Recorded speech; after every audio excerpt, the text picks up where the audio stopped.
Hey guys, welcome to Wrestling Days and welcome to this week's Raw Opinions video. This is your opportunity to get across your thoughts, your theories, your opinions. So after every Raw over on X, I put a tweet out asking for your feedback. We get a lot of responses. I think we've got about 40 responses. And obviously I've only got an hour to get through them, so we need to get through them. Once we get to about halfway in this video, it should be about an hour long. I give myself an hour to get through as many as I can. We will take a look at the match scores. Obviously, we do the live streams for Raw and NXT and SmackDown and the premium live events. And you lot rate all of the matches. We've got all those scores and we've got the scores from yesterday's Raw, as well as your current show score. We've had a couple of hundred votes, which is good, but we are starting to see our votes going up and up and up. So I'm gonna not put it in officially yet, if that makes sense. We're gonna leave it just a little bit longer because I would like that to get to about 400 votes. If you want to vote, you can still vote. You just go to the second channel, Wrestling Days Clips. All the polls are on the community tab over there. So a little bit of admin work. Hope that made sense. So we'll look at the matches and we'll look at the current show score about the halfway point. Right, Jack says Triple H and WWE made a dumb move by not having Nikki Cross and Piper Niven involved in the women's battle royal. That's interesting. I can't say that I miss them personally. I think that, I don't think they would have stood much of a chance, to be honest. I think that it felt like it was going to be Jade Cargill that was going to win that. And apparently plans did change. I just read Dave Meltzer saying that he's under the impression that she was pulled from that battle royal. Obviously, with Raquel coming back, which we didn't know, they may have looked at that and thought to themselves that that would be a better option. Raquel is much, much further down that road. She is someone that I think they were really hoping to have got somewhere with by now, but she's obviously been out with injury. So Raquel coming back was a real swerve. That was something that really caught us off guard. Was not expecting that. So I'm really pleased that she ended up winning it. I don't know that Nikki or Piper would have won it, to be honest, but I suppose it would have been nice to at least got them on the show. Chris said, thought it was great. A wounder, though, if we get Jey and Jimmy at WrestleMania. A wounder as in, gutted, you don't want that match. It's funny, actually, there seems to be a little bit, not loads, but just a little bit of concern around that match. I don't know if it's because when they started the Rumble off, it was okay, but it didn't really grab attention. The place wasn't going crazy at the action that we were getting, but in all fairness, they only had 2 minutes, 2 minutes and then number 3 comes down. So I kind of feel like there's a lot of people excited for it. I think the real build for it is going to start now. Obviously, as I'm sure Jey is going to want to get payback. Jey has been trying to stay out of Jimmy's way. So, Jimmy has obviously come over and cost Jey his first singles title as he was battling away to try and win that Intercontinental. So there's going to be some payback there. Yeah, I don't know. If you're down on it, I would say, don't worry about it. I think it's going to be all right. I think it's going to be a good match. And if I've just read it wrong and you're really into it, well, then just know many other people are as well. Casual LA Night Enjoyer said, when I saw that Cody lost the match, I was shocked, especially that he hadn't been pinned since WrestleMania 39. And one thing I didn't like was the Intercontinental Championship match. I really wanted Jey to win, but I guess it makes sense with Jimmy making him lose the match. Brony said, kind of shocked they had Cody lose, but that's a huge win for Drew. Definitely see him winning the title at Mania. Matches were solid, and I thought the main event was really good. I'm also happy for Raquel being back after everything she's been through. Overall, a good show for a go-home. Lucy said, I thought it was a good show. The growth in presentation is very satisfying. The matches and segments were done well. It was a good show. Supreme Metal 14 said it was very good. Good show, opener, closed the show excellently. 8 out of 10 show for me. The women's segment was decent. Vamphy said, honestly, a good show. I'm glad the main event played out exactly how we expected. Also, thanks for doing this after every show. It's truly great. Both Unseen and Opinions keep being great days. Well, that's very kind. I really appreciate that, and I hope you enjoyed the latest Unseen. I did not know it was going to go for 58 minutes, but 58 minutes it went, and yeah, that's a long one. That's a long one, but there is a lot of stuff in there. A lot of, like, exclusive interviews. Obviously, the very interesting news, which I don't know if it's going to get touched on here, but WrestleVote saying that as of just a few hours before Raw, it was written, like, in run sheets and whatever, that Jey was winning the IC title. Jey was winning, and a lot of people backstage were under the impression that Jey was winning. So, WrestleVotes, I mean, I wonder if we can find the tweet, actually. If I search WrestleVotes, we can bring it up on screen so that we can just read it word for word. So, here we go. This is it. WrestleVotes. Hearing an interesting story that we hope to follow up on with more tomorrow today. A source states, and they've got good sources. I think everyone knows WrestleVotes is pretty reliable, right? Source states that there were multiple people within the company under the impression that Jey Uso was winning the IC title tonight on Raw. I'm told that as late as 6 p.m., so that's going to be 6 p.m. American time, right? That's going to be when we started our watch-along. So that's like 2 hours before the show starts. I'm told that as late as 6 p.m., this was the direction on various show rundowns within the creative and the digital departments. I can't wait. I honestly can't wait for more information on that. I can't wait for more information on that. I really, really want to know more about this. So Jey was apparently meant to be winning the title. Now, there is a few thoughts that this could have been a fake story that WWE have planted to try and throw the dirt sheets off. Maybe they were hoping that this was going to get out there and everyone would talk about it and everyone would tune in, and then Gunther ends up winning, right? There is a very real prospect that WWE planted this to catch people out, but it hasn't really worked that way because I didn't see anyone reporting this. That's the first we heard of it, and that was after Raw had finished. So now everyone's going, was he meant to win it? Or did they plant it as a fake story? Like, I can't wait to find out more about that. So we'll see. Obviously, we'll talk about it on the NXT stream. We may talk about it on the Wrestling Escape Pods. By the time we get to tonight's Unseen, the next Unseen, we should have information by then. Right. Overall, very good for a go-home show, says Brony. But very good opener, 8 out of 10. Vamphy, shout out to you.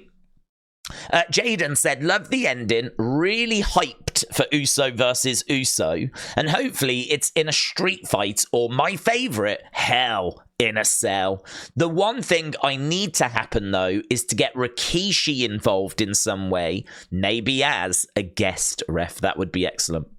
That would be really, really cool. Atrocious, says Ryan. Whoa, okay, love it, grabbing attention straight away. So RYN Adams Rhino says atrocious. 2 matches ruined by the bloodline, even dumber women's segments, 8-man tag for nothing, then a thrown in Chad Gable and Ivar match. Woo! Good comment. I really like that comment. It's good to have some variety, you know? It's good to not get too carried away going in one direction and then have, you know, you get pulled back the other way and it makes you think about things from a different perspective. I really like that. I've got no issue with that whatsoever. So, appreciate the other perspective. Rob said, I thought it was good, solid matches, but I felt the finish to the IC match was a bit icky. Like, there was no need for the ref to stop a count, especially mid-count, but I could understand as to why it happened. I made a joke during the stream, and I still stand by it, because Gunther doesn't flinch, he doesn't move. The referee counts 1, 2, and that hand is coming down, right? I don't know if Gunther would have been able to have got his shoulder up or read that situation. He must have been lying there going, please, Jey. Please, Jimmy. Please, Jimmy. Jimmy, come on, don't let me down. Don't let me down. Don't let me down. If Jimmy had messed that up, if he'd have messed that moment up, ooh, I would not want to be him going to the back, you know? As Jey wins the title. I mean, thankfully, according to a lot of the paperwork, he was meant to anyway. But, yeah, I bet that was a bit nervy, that moment. But, yeah, no, look, I agree with you. It's a bit hokey in it. 1, 2, ding, ding, ding, ding, ding, ding, ding. Like, I mean, there's really not much in it. But I suppose it's one of those where a bell is ringing and it might be to stop you from counting that 3. Like, it could be Triple H that's ringing the bell going, like, no, I don't want this to happen, or you don't know. So the referee has stopped, turned around, and obviously there's a someone in a hood. So it's a little hokey, I agree, but I can go with it. I can cope with it as well. Esmeralda says, all I can say is why Solo and Jimmy can't stand up for themselves like what Jey did. SmackDown question. Why is Roman have now like a part-time schedule? I just say to myself, ever since he won the belt, he's took it hostage like what Brock did a few years ago. Okay, all I can say is why does Solo and Jimmy not stand up for themselves? Well, I don't know that they are looking to get out. I don't know that they're conflicted and they want to go. Like Solo, I think, is the enforcer. I think it's a role that he seemingly enjoys. His responsibility has been sent by the elders is to help Roman. He won't take no nonsense, but I don't know that he's really conflicted or thinking of leaving. So I don't know that there's an issue there. Jimmy, I think, did try to leave. And he tried to leave at the same time Jey did. But the problem is, Jimmy was on SmackDown, and there was no one that had his back. You know, Roman and Solo and Heyman, they're all on SmackDown. And they've obviously messed around a load of people on SmackDown as the Bloodline. And there was no one there for him. The difference with Jey is that he had Sammy on Raw and he had Cody on Raw who was willing to take a chance on him. And so he had, it was very small, but it was just enough of a support network whereby he could get a foothold in and hopefully win a few people over and kind of start to stand on his own 2 feet. So he went to Raw where there was a bit of oxygen, there was a bit of sunlight, and he could bloom. Whereas Jimmy was on SmackDown. He tried outside of the Bloodline for a very short period of time, and I think he found it just very cold and ended up going back to the warmth that is, the warm embrace that is the Bloodline.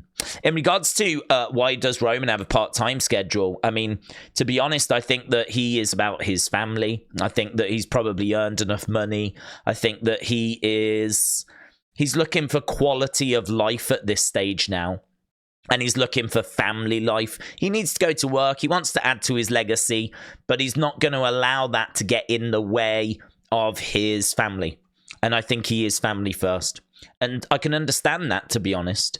I can understand that. And obviously it makes him an attraction, which is no bad thing, to be honest. It's no bad thing that he is someone that you will be excited if he's on the show that week. I actually think that's the right way of doing it. I just think we've gone too part-time. I think he should be there every 3 weeks or something. He should be working SmackDown, certainly all the pay-per-views. But, you know, you don't even get him from all the pay-per-views. You can go weeks and weeks and weeks without seeing him. Obviously not during a WrestleMania season. But, you know, after WrestleMania, we could go a good chunk without seeing him. And so he is very part-time. But I think, you know, it makes him an attraction. It means when he is on the show, it's a big deal. I just wish that he did defend that belt just that little bit more. Just that little bit more. I think he had some like 11, 12 matches last year. And of course, not all of those were title defenses because he was involved in some tag matches. So, you know, he's clearly not defending this belt every 30 days. So, yeah, I agree with you. He is holding it hostage. But in a way, that is supposed to annoy you. And you're not meant to like it because you are meant to want Cody to finish his story. Sam, shout out to you, said it was all right, like overrated as fluff in my opinion. Jey getting screwed was predictable because of the beginning of the show. Melanie, shout out to you, says where was Adam Pearce to stop Jimmy Uso? Don't know, but afterwards he did say that Jimmy was now double fined. So if I'm Jey Uso, I'm like, gee, thanks, you fined him again, brilliant, thank you. That helps. Melanie said, this was the worst. I hated it. It was Jay's night and Jimmy ruined it. Where was Adam Pearce at this time? I want to know. So, yeah, I think it was a case that Adam was, I don't know, doing Adam things, doing GM things, and certainly wasn't around the ringside area and wasn't able to prevent Jimmy from doing what he did. Yeah, you can definitely point the finger of blame towards Adam as the GM and that he should have done something, but it's one of those, isn't it? It's one of those. I think we all knew what this was going to be, and what it was going to be was this was going to be Jimmy costing Jey. I mean, it's gone the way that I think a lot of us thought it was going to go. Jimmy versus Jey at WrestleMania has felt like the match that we've been working towards. Kind of felt like this is how it would get there. I think Jey, you know, will get a title at some point. I just think he's going to have to deal with this Jimmy problem first. And it's going to be very interesting to know where he is after WrestleMania, you know. Could he be a favorite for Money in the Bank? He may be. He may be a favorite for Money in the Bank. I certainly think that we have really built up a lot of support for him with the arm movement thing. Like, that's a real gesture now that's his, and the crowd love doing it. And obviously he's got the yeet thing as well. So, you know, I think we're really building him. I think we're still in a building stage for him as a single star. So it wasn't to be this time, but I'm sure he will have single success at some point in the near future. Kenny said it was terrific. Harry said, how are we, mates? I'm good, thank you. I feel like Jimmy and Jey needs to be a Hell in a Cell match at Mania. That would be goated. Remember back in 2020, 2021 when Jey Uso quit with Roman to save Jimmy? I feel like Jimmy could... Wasn't it the other way around? Wasn't it Jey against Roman? And I think Jimmy said he quit on behalf of Jey. I think it might have been the other way around. But either way, I totally understand, yes. I feel like Jimmy could use that against him and could even have an I Quit match. Could have Rikishi as special guest ref. Well, I honestly think the Hell in a Cell's a great idea. Rikishi being special guest ref is a great idea. I'm totally down with all of that.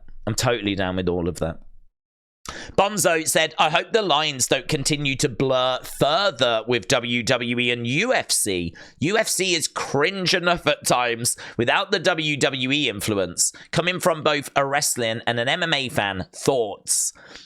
My thoughts are that I didn't mind Michael Chandler doing what he did. I think that Conor McGregor's a massive name. We know that this fight is meant to have happened already, and it keeps kind of getting delayed and stalled. And so having Conor come out and just make a statement, it kind of feels like McGregor, be interesting to see if he responds. I haven't seen any response from him yet, but it'd be interesting to see if he responds. Michael Chandler also tweeted out, contract signed, which we don't know what that means either. So I don't know. I don't mind it because it's got me kind of second guessing things. Like, I don't know what the contract signed thing is. That a contract signed for the fight? Are we on the verge of announcing Chandler against Conor? Did he call Conor out as a bit of a publicity stunt? to grab attention. And actually what we're going to get very soon is the announcement of the fight, right? I certainly don't think it'll be at WrestleMania. I've seen some people saying that. I certainly don't think that. Conor and Chandler is huge for UFC. I mean, Conor McGregor is their biggest star ever, so they need him, right? So it wouldn't make any sense to do it at WrestleMania in front of a load of fans that don't really know that sport, right? So I don't really know what the contract sign thing is. It may just be a publicity stunt. I think for this one, considering it's Conor, I don't mind. I really don't mind. My problem is if you're going to do this again, right? If this isn't just a one-off, like I just really struggle to see the kind of stars that are going to get any reaction. I keep saying, like, you know, if you're going to have... I keep using Taporia as the example because he won the belt at the weekend, right? But if you're going to have, I don't know, Zhang Wei Li call someone out, or you're going to have Raquel Pennington call someone out, or Alec Pereira call someone. These are all champions, by the way, right? Alec Pereira calling someone out, or even Leon Edwards. Leon Edwards calling someone out. Like, I just don't know. Sean O'Malley. I mean, these are names to MMA fans, but I just don't think that Joe Public know who these people are. I don't think Joe Public knew who Michael Chandler was, right? It was only when he mentioned Conor McGregor's name that it got a reaction. So I sort of look at it and think, you can do it for this one because it involves Conor, but are you going to be able to do it again? Like, maybe people might know Adesanya. Maybe you could help people get to know Adesanya. Yeah, there was a picture of him with Dakota Kai that kind of did the rounds. John Jones, would people know John Jones if John Jones got called out? I mean, maybe if you said, I want the heavyweight champion, people will know what, like, the heavyweight champ is the heavyweight champ, right? People think about boxing and Muhammad Ali. So if you maybe mention the heavyweight, I want the heavyweight champion, John Jones, or I want the middleweight champion, maybe if you put that little extra piece in there, it'll help people know that the person they're calling out, like, matters. But I don't know. It's one of... I can understand why people don't like it. And I can understand why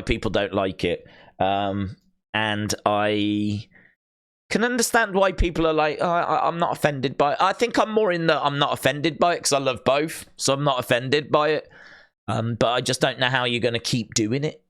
And I really do not want to see the alternative. I do not want to see WWE stars calling out other WWE stars on UFC shows. I do not want to see that, right? That's not going to work. I can't see that working. I said this during the stream. Having real fighters that really punch each other in the face, really kick each other about, right? I mean, they are badasses.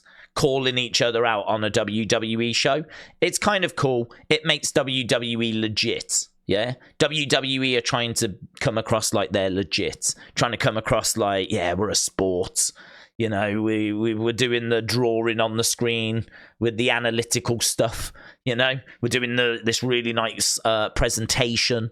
And obviously, you know, it's two people trying to grapple and outmaneuver each other, reverse each other, do all these great moves. It's very athletic. Like, yeah, we're right there with, like, sports entertainment, right? So having, like, badasses call each other out on your show, I mean, there's no what's wrong with that.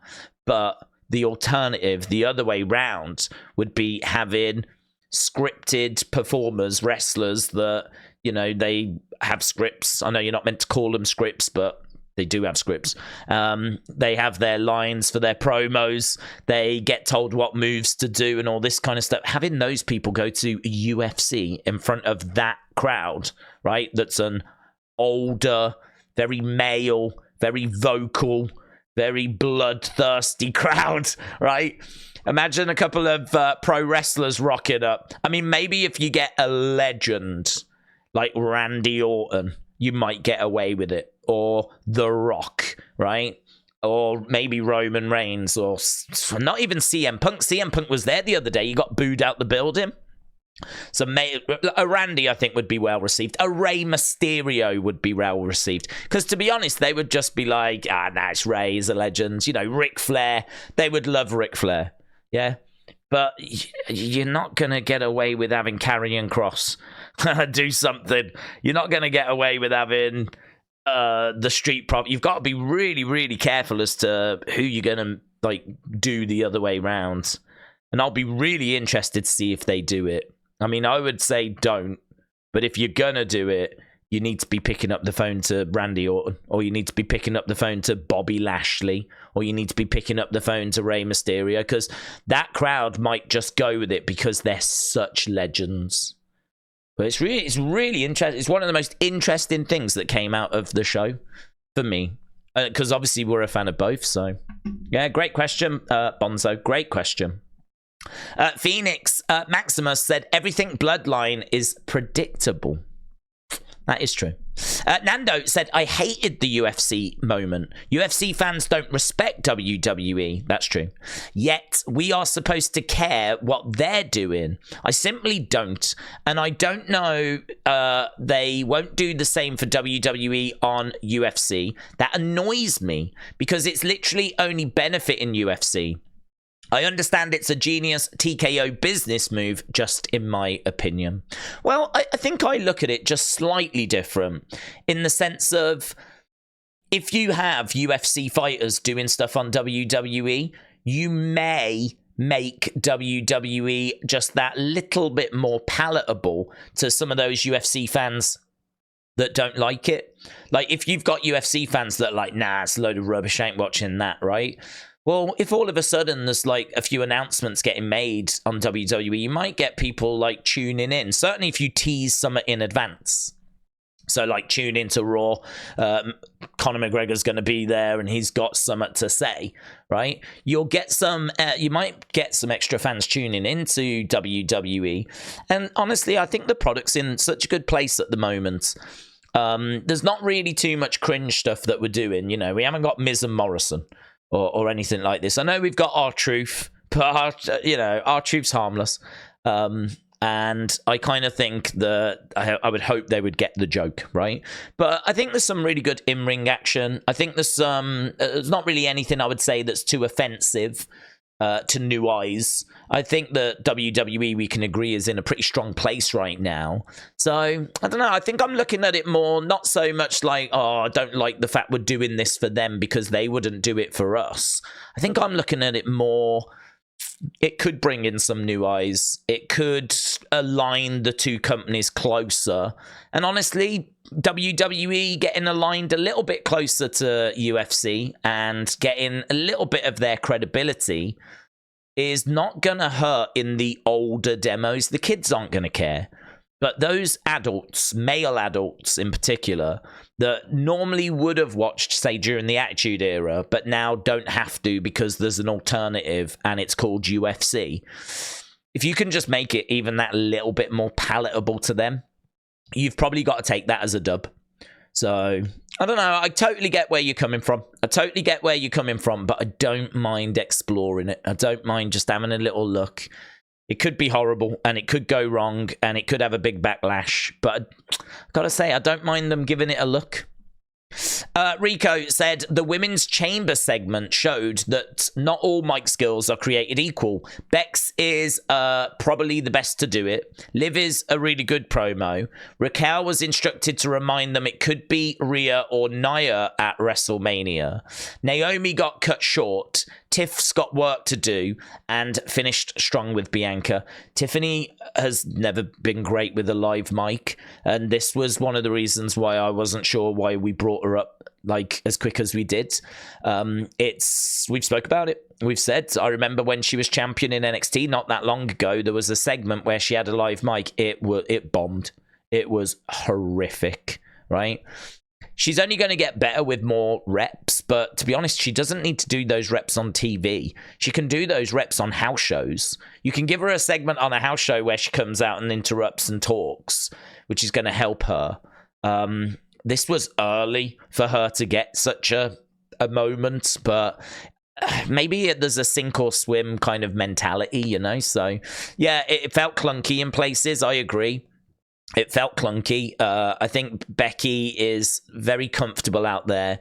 I don't think she nails everything, but she's very comfortable out there and set the tone well. Liv came out. I thought Liv just seemed to go a bit long, to be honest. There was quite a big part as she was walking to the ring where I don't believe she was talking. And then when she got into the ring, she started going. She takes her pauses and whatever. And it just sort of felt like she got interrupted. And I know that would have been on purpose, but I don't know. I felt like she could have got more out than what she did. Tiffany, as we said, is a bit of a problem. Bianca has got enough experience. I've got to admit, I didn't really notice Naomi. I didn't really notice, so I can't really add too much comment there. And as you said, Raquel was just seemingly instructed to remind them that it could be Rhea or Nia, because they did, you know, Becky kept saying, like, I'm going to win the Chamber and face Rhea at WrestleMania. Like, it is true. Completely ignoring the fact that Nia might win at Elimination Chamber. It was literally just, I'm going to win this and face Rhea a lot. So... But that's how I think that's how the fans feel as well, in all fairness. They had a nice moment where Nia like destroyed them all afterwards, so that was pretty cool, but didn't really change my mind. I'm still in no doubt as to who's winning that match at Elimination Chamber. Right, John said, I was doing a watch along with an online streamer who pointed out the show started with a big match, ended with a big match. Seemed like segments for the Battle Royal went long. There were wrestlers that were already in the ring without TV ring entrances that were similar to SmackDown. Well, I would say it's not unusual to start with a big match. I mean, we always end with a big match, the main event, of course. If we don't start with a promo, then we will start with a big match, and we've been doing that actually recently. We've not been relying as much on like starting with a promo. We have kind of just been getting straight into it. I think we did that on Friday with, was it Kevin Owens and Dominic Mysterio? We just sort of went straight into it.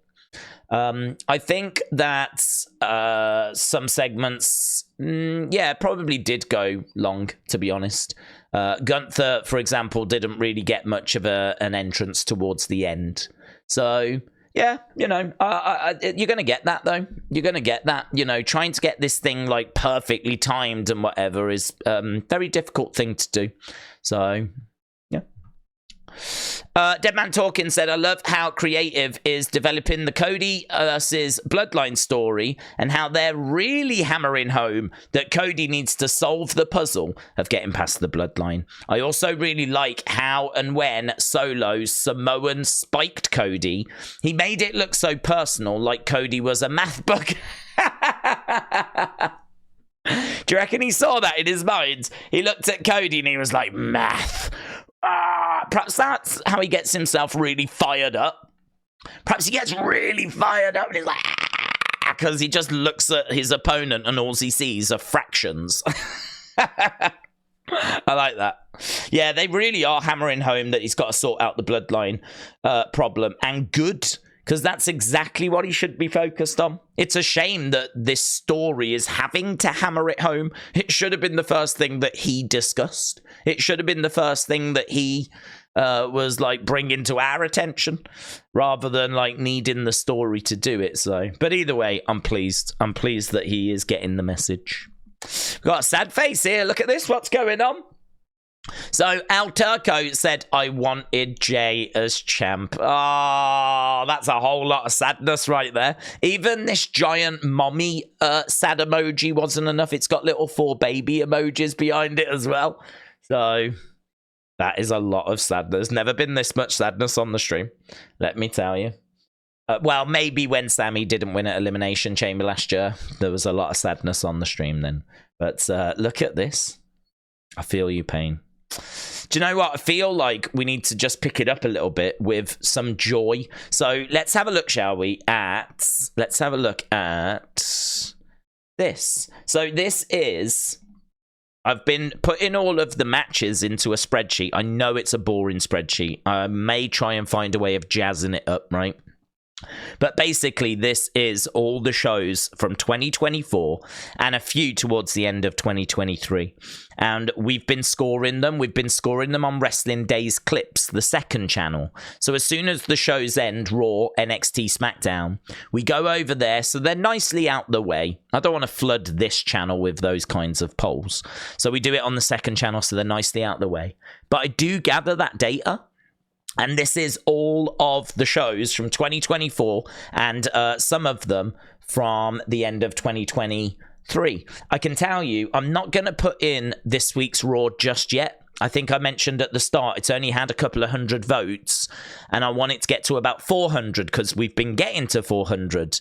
So at the moment, it's at about 200. And at the moment, it is where that red line is. At the moment, it is going into great 77%. You can see here we've got two all-time shows. This was the 9th of December. That must be 2023. Looks like that's a botch.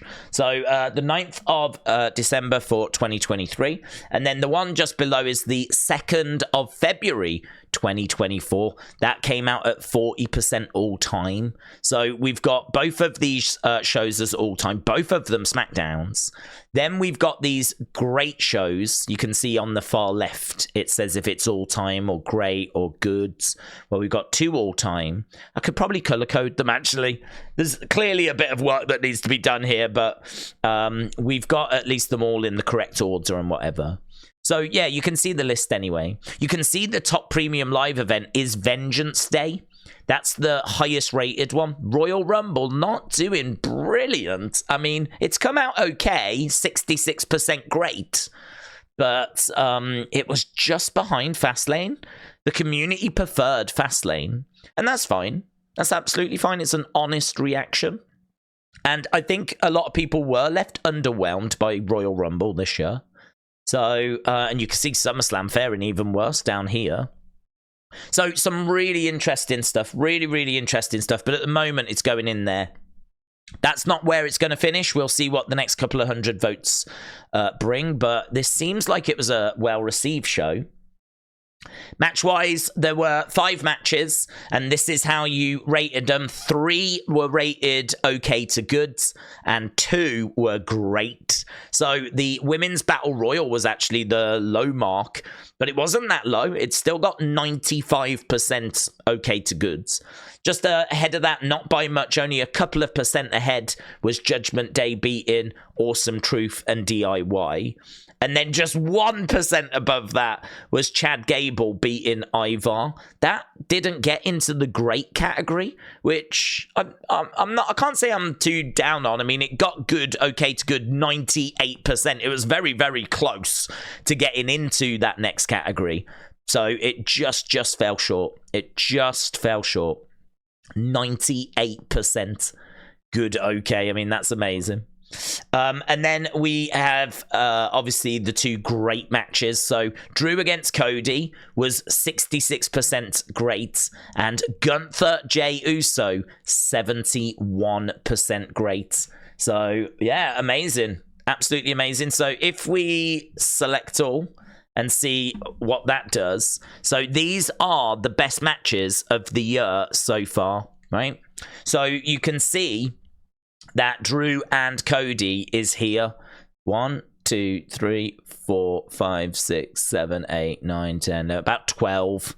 About 12th on the list of the best WWE matches of the year. But Gunther, that one against Jey, is in the top 10. So 1, 2, 3, 4, 5, 6, 7, 8th best match of the year so far. Gunther, Jey Uso, the 8th best WWE match of the year so far. We've got all the matches rated from NXT, SmackDown, and Raw. The top match is Nia Jax beating Becky. It was the very first match of the year. I do keep saying this, but because it was the first match, I've got a feeling that we were still sort of getting used to the system. I think if we were to re-review it, I don't know that it would be quite that high. It could be. we might have got it bang on first time, but it is a bit strange that the very first match we reviewed this year still remains at the very, very top. It was good, though, and Nia getting the win was a shock. So I don't begrudge it being up there, but I do just question it. Next one is Ilya Dragunov beating Trick Williams. That was from Vengeance Day. Lyra Valkyria beating Roxanne Perez, and of course Lola Vice cashed in. That was also from Vengeance Day, and they were both excellent matches. I've got no issue with those. Judgment Day taking on DIY. That was from Raw on the 29th of January. And Bayley winning the Women's Royal Rumble. That is also up there. Amazingly, Rhea Ripley against Ivy Nile. You guys really enjoyed. That one coming out as a great 73%. Trick Williams against Grayson Waller from right at the start of the year. And, of course, Gunther against Jey Uso. Pete Dunne and Tyler Bate beating DIY to obviously qualify for the Elimination Chamber event. That scored very well. And Baron Corbin and Bron Breakker against Axiom and Nathan Frazier from NXT. That is also right up there. I think that's number 10, actually. So that's where we are with the matches. And actually, if we go down, you can see all the matches that we've got. These are all the good to okays. We looked at these last time. Down at the bottom, look, we've got Ivy Nile Valhalla. That's the lowest one. We didn't score the Jey Uso Kofi one because that's the one where there was doctor stoppage. So I think it was Giovanni Vinci got injured. So we didn't really score that one. But all these ones above, these are the ones that are like lowest down the list. So I really like this. I really like looking at these. I think that's I think it's really good. I think we've got a great list. And you know, as things go by, time goes by, we can keep adding to those, keep reviewing those, and we will do that in these videos, these opinions videos. I will also try and put some timestamps so that you can get straight to this bit if you just want to get to this bit, right? Right, let's carry on, shall we? Tap Boy Grim said, I enjoyed it. Predictable at times, but isn't always a bad thing. Presentation feels great now, and matches as a whole delivered tonight. Sad Indy Hartwell didn't make the chamber instead of back out Rodriguez. Da, da, da, da, da, da, da, da. Would have done her some good to qualify, and plus she's Australian. I do wonder if we are not just going to build up some sympathy and then she will be there as a surprise. I wonder if there will be a surprise match, or if there will be a surprise kickoff match, or I don't know. I find it very hard to believe that we're not going to have her on the show. I find it hard to believe, but maybe I should believe. It's weird, isn't it? She's Australian, and she would get a pop, and you could just put her and Candice in a tag match against the Kabuki Warriors. I mean, I don't know why we didn't do that. We could have just done a quick little tag match, short little thing. No one would have been offended. Could do it on the kickoff show. But I still wonder, will we? I still sit here going, will we? Are we just trying to build up the sympathy? So, like, everyone's like, oh, I should have been Indy. I feel really sorry for her. And then they announce that that's the match we're going to do, or there's going to be some sort of, I don't know. I mean, like, we can't even do anything on SmackDown because it's pre-recorded, isn't it? So that's it, really. I suppose that's it. I don't know. I don't know if anything does happen on SmackDown. I've not seen the spoilers. I doubt it does, because I'm sure enough people out there have seen the spoilers, and everyone seems disappointed for Indy. So I don't know. I agree. It's weird. It's weird. Edward said, I feel like Cody losing was the wrong choice. He needs to be booked strong for the build to WrestleMania. All in all, though, good show. Didn't expect Raquel to be back so soon. Yeah, I don't know. I don't mind Cody losing personally. I just think that if he's going to do it, it should matter. And because he lost because of the bloodline, it's still part of the build to WrestleMania. Like, I understand that he should look strong, but, you know, if you think that since he returned at WrestleMania 38, he's only been pinned twice, once was in the main event of WrestleMania 39, and then the other one was last night. Like, he's got to look strong in people's eyes. He's over. We want Cody. I mean, he is over. People are absolutely, with him, and they want him to finish the story. I suppose the thinking is we can afford to do something like this right now because he's so over. He's so popular that we can afford to, like, screw around with him a little bit. Like, we don't really have to just keep building and building and build. We've built him. He's built. He's ready to go. So now we can sort of screw around with him a little bit, cheat him a little bit, put some obstacles in his way, make it hard, demoralize him, remind him that there's a bloodline he needs to deal with, because it ain't long. We are literally, the 20th of February now? Got just over a month and a half-ish to go, which will soon go, and then we'll be at WrestleMania, so... Ooh. I get where you're coming from, though. Heel said, an all-timer. All the matches were great and they had a purpose. The promos were excellent. Michael Chandler calling out McGregor part was amazing. A 10 out of 10 show. Oof. Very positive from Heel. Shout out to you. Brady said, I'm sad that Indy isn't going to go to the Elimination Chamber. Hopefully she does something at the show. Also, is Solo Sikoa invisible to the refs? Because he is very unmissable. We said this on, there was a meme, a joke, wasn't there, about how he reveals himself and it's like, dude, we know it's you. We knew it was you half an hour ago. Like, you did a Samoan spike. Like, we can see there's a bit of size to you. Like, it's no great shock. So, yeah.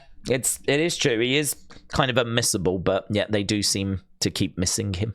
TJ, hashtag we want Cody, said a hot take. Anaheim is one of the best WWE crowds ever. I was anticipating a great crowd, but something just felt special. It blew my expectations away. Good thing TKO signed that Honda Center deal. I hope they get a good PLE down the road. I agree. They were fantastic. Brilliant crowd. I agree. Nikki said, well, I can't say that I'm surprised that Jimmy and Solo showed up, especially Jimmy. I figured he would cost Jey the title, and the twist with Drew winning is nice. I was expecting a double DQ or something. Yeah, I agree. I think, like, if you did a cheap finish, double DQ, count out, whatever it might be, people would complain like, oh, we always get this. And then when you do something completely different, then obviously people aren't happy because Cody's lost. So, I mean, it's one of those where I think whatever you do, you're going to upset someone. So, it is what it is. I'm with you. I thought it was fine. Brendan said Roman Reigns. So Brendan is acknowledging. Brendan, shout out to you. Stample said it was necessary to set up the Mania feuds. I hate Cody losing, but he needed adversity. Stample, shout out to you. C said, I think this was the best Raw in a long time. Jimmy ringing the bell to screw Jey was great. Good setup for the match at Mania and for Jey to assist Cody versus the Bloodline going forwards in the build to Mania. Cool, yeah, I agree. Robert said, very solid show. The opener was perfection and the main event a banger. 7 out of 10 for me. Cardinal said, Gable or Andrade going after Gunther, but I believe Andrade will be treated as a serious player. A good example would be Finn Balor with more wins. Do you know what? That segment really... I shouldn't really have included stuff about it in Unseen because there wasn't really anything unseen about it. We all saw it, but I was just so excited about it, and the masks and everything looked so good. I just wanted to talk about it in Unseen. I couldn't really help myself. I do find that. I think when I do the Unseen videos, I'm still quite excited about what I've seen. So when I'm going through Twitter and I'm seeing like, oh my God, look at that mask. Yeah, well, we've got to talk about that. I think that fan in me just puts maybe too much into Unseen. I really do need to edit it down, like filter it down. But like, part of me also thinks it's a bit of a one-stop shop. Do you know what I mean? Like, I don't think people will mind if you get a bit excited. about some stuff that was just on the show anyway. I don't think people will mind too much, but if the end result is going to be a 58-minute unseen video, I can understand people being like, oof, I haven't got the time for that. I can't do that every day. I can't, you know, I mean, I can, but I understand that many of you can't, so I do need to get it down. I do need to find a way of making it shorter, and that's probably a way of doing it. Certainly when we've got these opinion videos, you know. But that Andrade vignette I just thought was perfection. It was absolutely fantastic, so I agree. I think he is going to be treated as a serious player, and so he should. Watson said, I wonder if Rikishi could be a special guest ref or an enforcer in that Jey-Jimmy match, plus the Jey Mania entrance is going to be crazy. It is. Man, we're going to get a hell of a workout for that, aren't we? I agree, yeah. That's going to look so good. Lover to you said, I think it was a bad move. Okay. I think the Intercontinental match should have been at Elimination Chamber, where they can't, because Gunther can't leave the country. Because of his visa, he can't leave the US. So that means that we had to do it on Raw. We could have done it this week, or we could have done it next week. But it was going to have to be on a Raw, unfortunately. Jey should have won that way. Jimmy would have another reason to be jealous of Jey. Increase the stakes at WrestleMania. Well, I think their thinking is that we're going to do Jimmy versus Jey. That's family, and it's the Usos, one of our greatest teams. Them going up against each other is going to have people's attention. People are going to be hyped, and we don't really need a belt to make it more hyped. Like, that should be fine on its own. Certainly if we're going to have Rikishi involved and everything that people have been suggesting. And so I'm thinking that they are looking at Gunther maybe losing as being a moment, a WrestleMania moment. And clearly that can't happen with Jey getting the belt, because Jey's going to be in a match with Jimmy. So I think they're looking at someone else ending Gunther's title reign. And everything seems to be pointing towards Sheamus. Sheamus has been very, very active online, talking about Gunther, and it feels like he's close to coming back. He got real close at Clash at the Castle. He's never won the Intercontinental title. I could see him coming back, and a lot of people were saying maybe he comes back during the main event and helps chase away like Jimmy or something. He didn't, and that was quite a surprise. I thought it was a good shout. People in the chat saying that they expected him. He didn't, but yeah, I still think he could be the one that gets it. But saying that, I've gone through about 50 different people throughout the years, you know, so that's where my head's at now. It wasn't long ago I thought it was going to be Braun, and obviously Braun's now signed with SmackDown, so that doesn't look like it's going that way. So now I'm looking at Sheamus. If it's going to prove to not be Sheamus, then I'll end up going back to Chad Gable. I mean, they really have got me guessing all over the place here. But yeah, it doesn't feel like, now that we're past the match, it doesn't feel like Jey is going to get another shot, you know, anytime soon. I think his focus now is going to be Jimmy, and by the time he's done with Jimmy, Gunther may have lost that belt. So I suppose Jey could go after that person, but chances are that person's going to be a face, and I don't know that we're going to do face versus face. Don't know. It's going to be interesting. Jeff said, I thought Raw flew by fast. The stories are aligning perfectly for Elimination Chamber and WrestleMania. The crowd tonight was on fire, they were, which helps the show go by quickly and helps 3 hours of Raw. I give it a solid B+. I like that. Alec Pound said it was so predictable, it was unwatchable. Oh, that's a shame. I can understand where you're coming from. I would say that Cody Drew wasn't predictable. I'd say that wasn't predictable. I don't know if the Battle Royal was predictable. I felt pretty good for Indy. But yeah, as soon as Raquel came out, you knew that she was one of the very, very firm favorites. Main event went the way it went, but it was still a banging match, man. Still a really banging match. Still really enjoyed it. And the women's promo segment was okay. The Chandler segment was quite a surprise, where he called out Connor. That was quite a surprise. The R-Truth bit I thought was good. The Andrade vignette was fire. For me, I think there was enough here personally, more than enough. I thought this was a strong offering. But I do understand the argument of it being predictable. I do get that argument. If you sit there and go through the matches, and certainly the main event and the way that the main event played out, I can see where you're coming from on that. Gio the Theo said, tonight's Raw, in my opinion, has been the best one we've got in a long time. We had a UFC crossover. All the matches were very solid. A great promo between those in the Women's Elimination Chamber match. There was nothing from tonight that I could think was bad. Now, Gio the Theo, thank you. What I want to do is I want to view quote tweets. Oh, we've only got one. Oh, and it's a spicy one. Here we go. So, yeah, you can view quote tweets, which I don't think I've ever done before, but I found this the other day. So we got one more comment, and it is from I Missed Being Happy. An absolute shocker indeed. The Bloodline, Jimmy and Solo, invade Raw. They cost Jey for the IC title. And of course, Cody has lost to Drew. Thanks for the same treat as well. Who could have seen this coming? So I think I Missed Being Happy is saying, I think that it was predictable as well as what we just got. I really don't think that's unfair.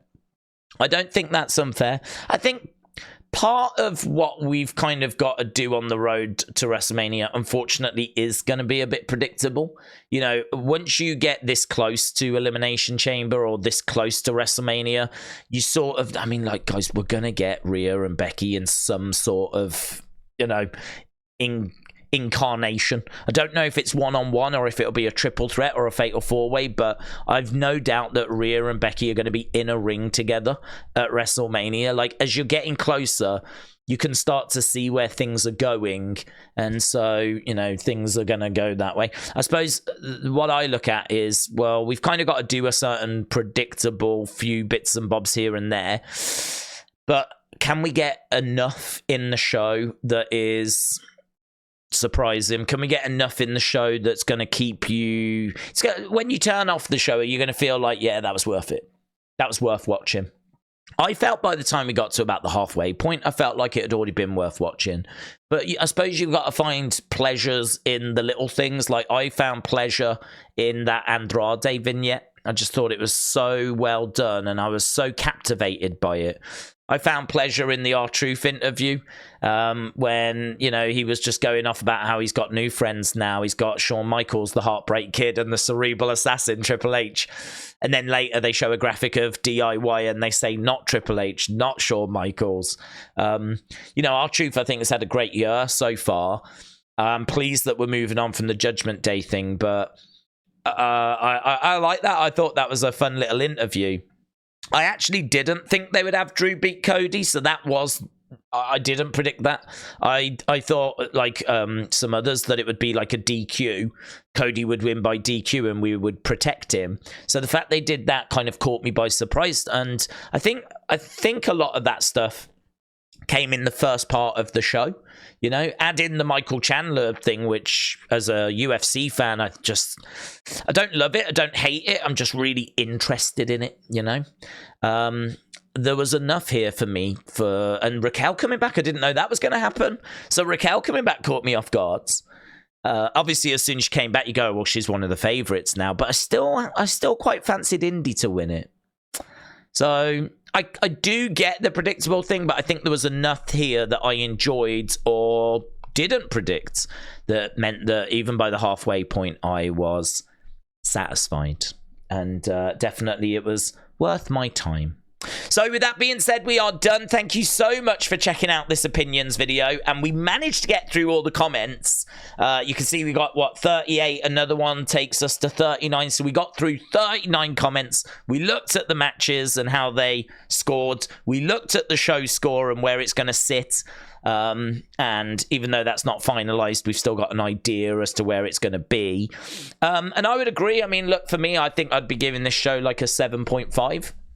I don't know that we quite got to the 8 range, but for me, as someone said earlier, like a B+ type offering. I thought the crowd were great. We've kind of gone through what I think the positives were. I do think that women's segment, the promo bit, was a bit clunky in places. We didn't even talk about Chad and Ivar, which I thought really got somewhere. There was some really great stuff going on in that match. Really was enjoying that.